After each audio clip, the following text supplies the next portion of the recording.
Alam mo ba kung bakit maraming relasyon ang tahimik na nasisira? Hindi dahil sa third party, kundi dahil sa mamaya na lang. May magkasintahan, araw-araw magkasama, pero halos wala nang usap. Isang gabi, biglang nawala ang wifi. Sabi ng girlfriend, "Love, wala tayong internet." Nagpanik ang boyfriend.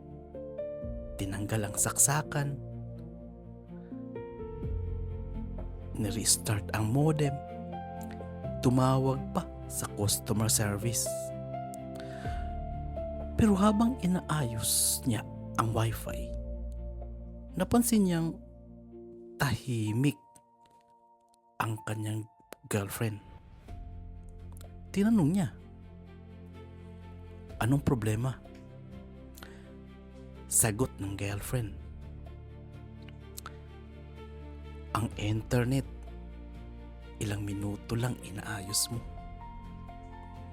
Pero tayong dalawa, ilang buwan mo nang sinasabing mamaya na lang." Biglang natahimik ang boyfriend. Doon niya na-realize, mas inaalagaan pa niya ang koneksyon sa internet kaysa koneksyon nilang dalawa.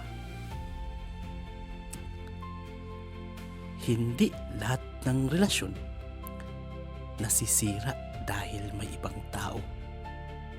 Minsan, nasisira ito dahil sa paulit-ulit na pagpapaliban. Kaya habang may pagkakataon pa, ayusin mo ang usapan. Dahil ang wifi, pwedeng maibalik ang signal. Pero ang pusong napagod maghintay,